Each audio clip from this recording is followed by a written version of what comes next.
México como Estado moderno, presentado por Christian Robinson, de la materia Análisis de la Problemática Nacional, impartida por la maestra Claudia Lacruy, del Tecnológico de Estudios Superiores de Los Cabos.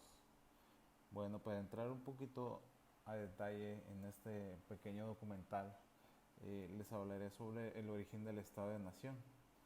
El Estado de Nación es una forma de identidad política de las comunidades humanas que de gran parte de la civilización occidental a partir del siglo XV y que terminó de consolidarse para 1646, casi antes del siglo XVII. ¿Qué pasa con esto? Es una autoridad dividida, superpuesta por un feudal a una centralización, un estado de nación, que es el resultado histórico de la civilización y absorción de las unidades políticas para lograr un fin común y un control.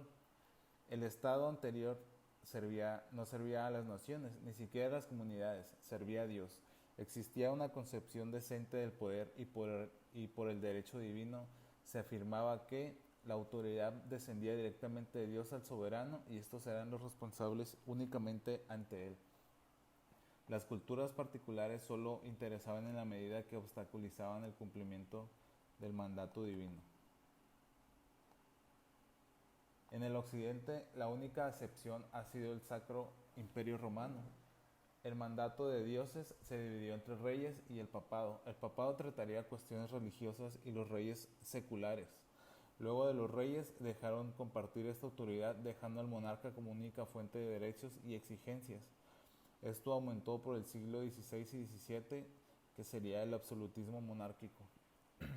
En los siglos XVII y XVIII hubo presiones para ampliar estas bases y algunos reyes europeos hicieron tareas para mejorar el bienestar de la población, sobre todo en Francia. La sociedad estaba dividida en distintos grupos: campesinos, terratenientes, burgueses, aristócratas, y cada uno perseguía sus propios intereses, sus comunidades, sus costumbres, tradiciones, libertades, etc. Incluso el uso lingüístico difería de región en región.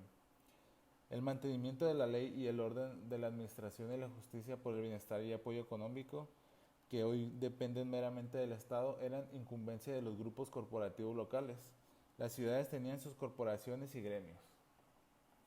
La función del soberano era defender estas instituciones y el derecho, para asimismo regular e interceder los conflictos, ya que esto provocaba revueltas y guerras civiles. Por ejemplo, en Inglaterra había muchas ciudades con grandes diferencias entre sí. En estas sociedades el nacionalismo era poco importante. La religión y la lealtad eran las principales productoras de estos grupos. ¿Cómo se hizo realidad el Estado de Nación? Todas estas instituciones y antiguos fueron destituidos, las distinciones basadas en los derechos y en privilegios corporativos se eliminaron, se sustituyeron por los nuevos contenidos, ideas y tipos de las relaciones sociales. Eh, Iniciando la conformación del Estado de Nación a partir de 1821 y 1872, se creó en cuatro partes: sistema monárquico, sistema republicano, sistema conservador y sistema liberal. Una de las características del Estado de Nación es la combinación de las dos entidades. La nación es el pueblo o conjunto de personas que comparten una identidad colectiva llamada nacionalidad. Y el Estado se configura cuando el pueblo ejerce su soberanía en el territorio bajo un gobierno propio. El Estado, pues, es un país independiente y la nación es el producto de la autopercepción de una colectividad.